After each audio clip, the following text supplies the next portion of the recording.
संस्कार। देखो मोहन बेटा, अब तुम भैया को अपने पास लेकर चले जाओ। यहाँ गांव में अकेले कैसे रहेंगे?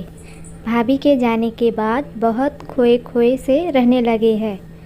अब मेरे हाथ पैर भी कमज़ोर पड़ गए हैं बेटा, और तुम्हारी चाची की तबीयत भी ठीक नहीं रहती। अब मैं और तुम्हारी चाची शहर में अपने बेटे राकेश के घर जाकर ही रहेंगे। गांव से फ़ोन करके मोहन के चाचा जी ने कहा। तब मोहन बोला, आप सही कह रहे हैं चाचा जी, लेकिन पापा किसी की भी नहीं सुनते। माँ की बरसी से पहले वो घर छोड़ना नहीं चाहते। मैं भी नौकरी की वजह से 2-3 महीने में ही चक्कर लगा पाता हूँ। बच्चों के स्कूल की वजह से कोमल भी नहीं जा पाती। कल से बच्चों की गर्मियों की छुट्टियाँ पड़ रही हैं। हम सब वहाँ पर आएंगे और पापा को अपने साथ ले जाएंगे। इसी बीच में माँ की बरसी भी हो जाएगी। आप और चाची वहाँ पर थे, इसी वजह से हम लोग भी बेफिक्र थे। लेकिन इस बार समझा बुझा कर मैं पापा को अपने साथ लेकर ही आऊँगा। आप चिंता मत करें। अगले दिन बच्चों की छुट्टी पड़ते ही ऑफिस से 8 दिन की छुट्टी लेकर मोहन अपने पापा के पास गांव में चला जाता है। माँ की बरसी विधि विधान से करने के बाद मोहन और कोमल समझा बुझाकर रमेश जी को अपने साथ ले आते हैं। मोहन और कोमल अपने पिता को बड़े आदर के साथ रखते थे, लेकिन फिर भी उनका मन वहाँ पर नहीं लग पा रहा था।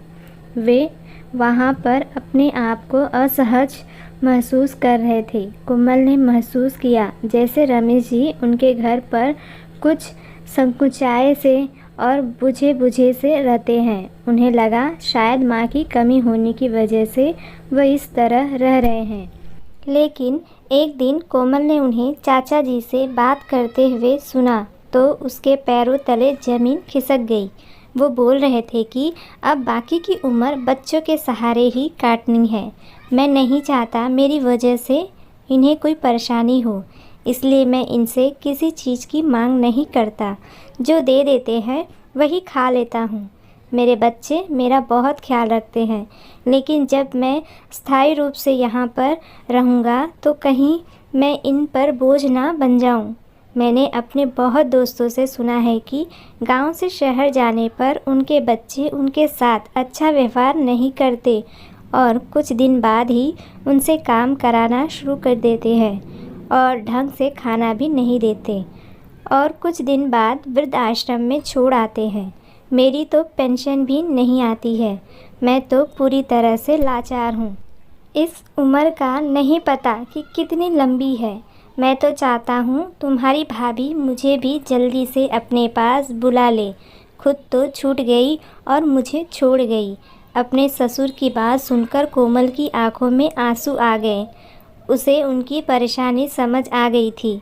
उसने मोहन को सारी बात बताई। मोहन भी अपने पिता की बातें सुनकर रोने लगा और कोमल से बोला, हमें पापा के मन से यह डर निकालना पड़ेगा जिससे पापा को हमारे साथ रहने में कोई परेशानी ना हो। बच्चे और बूढ़े एक जैसे ही होते हैं। उन्हें धीरे धीरे प्यार से ही समझाना पड़ेगा कि सब बच्चे एक जैसे नहीं होते हैं। कोमल मोहन के साथ रमेश जी के कमरे में जाती है तो वो उठकर बैठ जाते हैं। मोहन अपने पापा का हाथ अपने हाथ में लेकर कहता है, पापा आप हमारे लिए कभी बोझ नहीं हो सकते। क्या आपको अपनी परवरिश पर विश्वास नहीं है?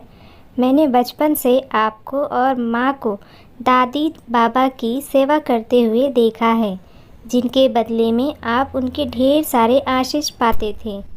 मेरे अंदर आपके लिए दिए हुए संस्कार हैं। आपने कैसे सोच लिया आप अपने बेटे के घर रह रहे हैं? यह घर आपका है। हम आपके साथ रहना चाहते हैं।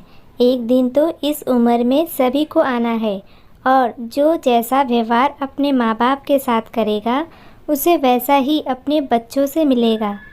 आपके कमरे की अलमारी में ही आपका वह डब्बा रखा है जिसमें आपके पैसे रहते थे।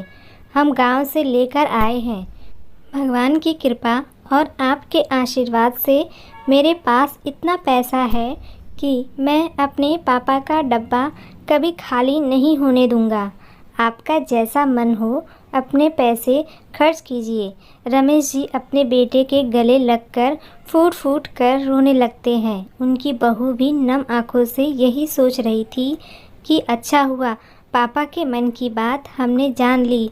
अगर उस दिन फ़ोन पर बात नहीं करते तो पता ही नहीं चलता और पापा अंदर ही अंदर घुटते रह जाते। तो दोस्तों, आपको ये कहानी कैसी लगी कमेंट बॉक्स में ज़रूर बताइएगा।